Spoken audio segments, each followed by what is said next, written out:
Queridos irmãos e amigos, a paz do Senhor. Esse vídeo eu vou procurar ser mais breve.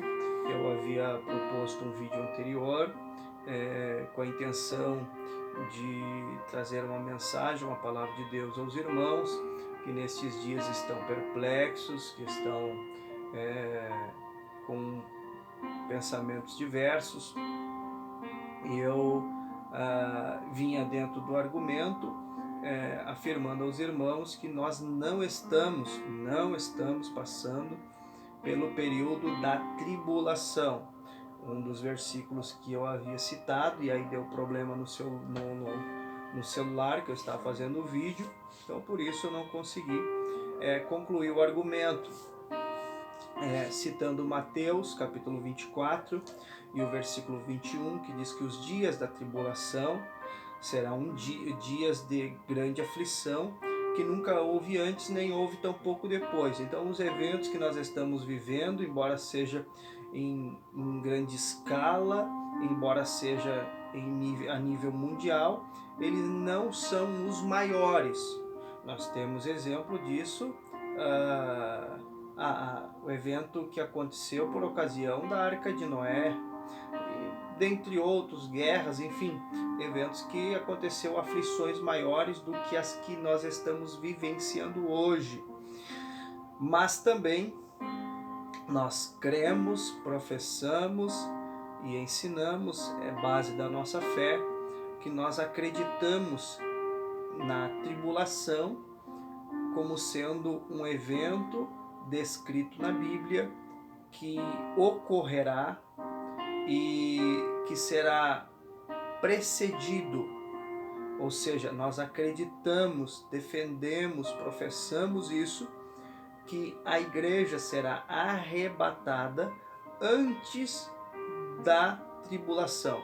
O que nós vivenciamos hoje, o que nós presenciamos hoje, é o que nós podemos chamar de a preparação, ou seja, a montagem do cenário. Porque é claro que eu não vou de forma alguma esgotar o tema e conseguir expor tudo que a Bíblia e os argumentos necessários que nós temos para afirmar esta verdade, mas Apocalipse capítulo 3, versículo de número 10: como guardaste a palavra da minha paciência, também eu te guardarei da hora da tentação que há de vir sobre todo o mundo, para tentar os que habitam sobre a terra. A Bíblia diz aos Tessalonicenses, no capítulo 1, no versículo de número 10, que Cristo nos livra da ira futura. O que nós entendemos com isso? Há uma promessa sobre a igreja, que é a promessa do arrebatamento. Nós entendemos, cremos, professamos e ensinamos que a segunda vinda de Cristo, ela se manifestará de duas formas. A primeira invisível e somente perceptível à igreja, aos que serão arrebatados, que a Bíblia nos ampara. João capítulo 14, do versículo 1 até o versículo de número 3, Jesus disse: não se turbe o vosso coração, credes em Deus, credes também em mim. Na casa de meu pai há muitas moradas, se não fosse assim eu vou-lo teria dito, pois vou preparar-vos lugar, virei outra vez e vos levarei para mim mesmo. Ou seja, haverá um momento na segunda vinda de Cristo que a igreja será levada para habitar nos céus com Ele. Então veja bem, esta é um dos argumentos que nós utilizamos, dizer que a igreja será retirada da terra e habitará nos céus com Deus. Mas vamos adiante.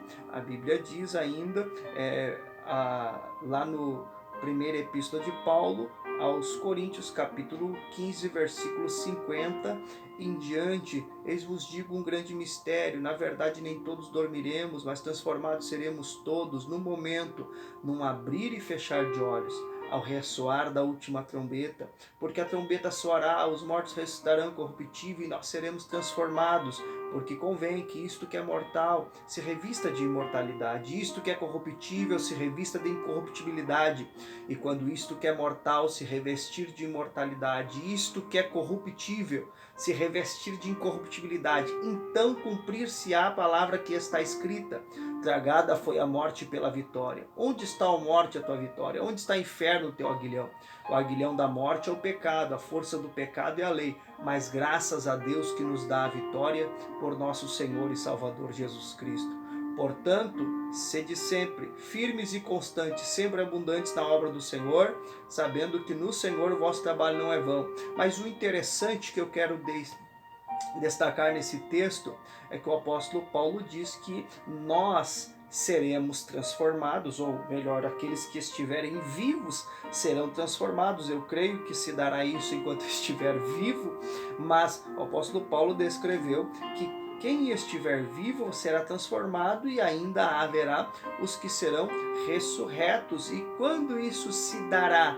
Ao ressoar da última trombeta, e é o que ele descreve de forma também precisa na primeira epístola de Paulo aos Tessalonicenses, capítulo 4, versículo de número 13 em diante: não quero, irmãos, que sejais ignorantes acerca dos que já dormem, porque não será assim, porque o Senhor, dada a sua palavra de ordem, ressoada a voz do arcanjo, a trombeta de Deus, ele virá e os mortos ressuscitarão primeiro, e depois nós que ficarmos vivos seremos juntamente arrebatados para encontrar o Senhor nos ares. Essa é a descrição que a Bíblia diz, que os mortos eles serão ressuscitados e serão, junto com os que ainda estiverem vivos, juntos arrebatados para estarem com o Senhor nos ares, e assim habitar conforme a promessa dita em João, capítulo de número 14, e vos levarei para mim mesmo, a promessa de entrar